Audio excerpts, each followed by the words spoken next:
मारूफ इनकलाबी शायर फैज़ अहमद फैज़ को तो दुनिया जानती ही है, लेकिन बतौर वालिद इनकी शख्सियत के पहलुओं को इनकी बेटी मुनीज़े हाशमी ने उनके दुनिया से जाने के बाद ही जाना। बीबीसी के साथ एक इंटरव्यू में मुनीज़े हाशमी ने अपने बचपन का जिक्र करते हुए बताया कि वो एक मसरूफ और अवामी इंसान थे। हम कई कई दिन इनसे मिल नहीं पाते थे। मैं रात को सोती थी तो अब्बा घर होते थे। सुबह उठकर पूछो कि वो कहाँ हैं तो जवाब मिलता था कि वो तो चले गए।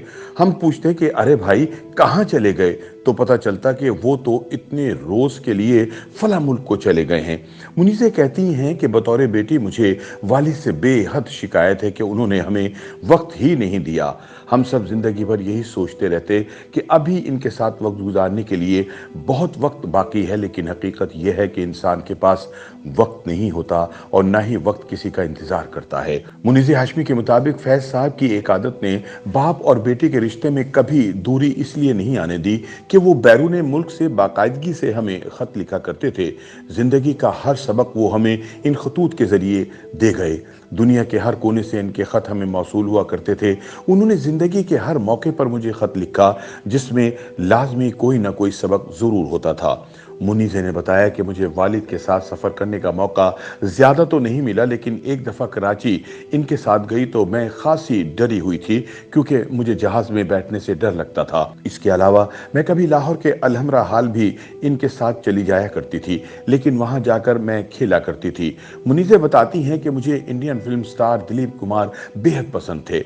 जब अब्बा इंडिया जा रहे थे तो मैंने इनसे कहा कि आप इंडिया जाकर क्या दिलीप कुमार से भी मिलेंगे? तो कहने लगे हाँ मिलूंगा। मैंने कहा कि आपने इनसे मेरे लिए ऑटोग्राफ लेकर आना है। मुझे याद है कि अब्बा की वापसी तक मैंने एक एक दिन गिन कर गुजारा। जब वापस आए तो अब्बा से पूछा कि आप दिलीप कुमार से मिले? हाँ मिला था। मैंने कहा तो मेरा ऑटोग्राफ? तो कहने लगे बेटा हमने तो नहीं मांगा ऑटोग्राफ इनसे, क्योंकि उन्होंने हमसे हमारा ऑटोग्राफ मांग लिया था। मुनीज़े कहती हैं कि उफ, इस पर जो मेरा दिल टूटा फिर ना जुड़ सका। फिर एक दफ़ा वो मुल्क से बाहर थे और मेरी शादी की सालगिरह आ गई तो उन्होंने वहाँ से मुझे टॉप्स भेजे। मुनीज़े हाशमी अपनी ज़िंदगी के मुतालिक बताते हुए कहती हैं कि मैंने आज तक अपने वालिद के अलावा कभी किसी से पैसे नहीं मांगे। वो अपने वालिद को याद करते हुए कहती हैं कि मैं अपना घर बनाना चाहती थी जिसके लिए मेरे पास पैसे कम थे। उस वक्त अब्बा मास्को में थे। उन्होंने मुझे वहां से खत लिखा जो मेरी किताब का हिस्सा है। उन्होंने लिखा कि अपना तो एक ही तरीका है कि परेशानी से बचने के लिए मुंह सर लपेटा और शोर में कभी सो गए। एक बात याद रखो कि तुम परेशानी के बारे में कुछ कर तो सकते नहीं हो, इसलिए अपना स्विच ऑफ कर लिया करो और परेशान ना हुआ करो। उन्होंने लिखा कि फिक्र मत करो, तुम्हारा घर भी बन जाएगा।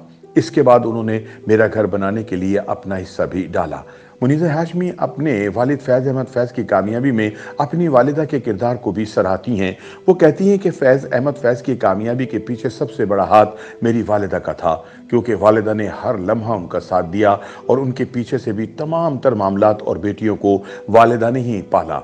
मुनीज़े हाशमी ने बताया कि अगर मैं ये कहूँ कि फैज़ अहमद फैज़ एक बहुत ही प्राइवेट इंसान थे तो इसमें कुछ गलत नहीं होगा, क्योंकि बेटी होने के बावजूद मैंने इन्हें इनके इस दुनिया से जाने के बाद पहचाना।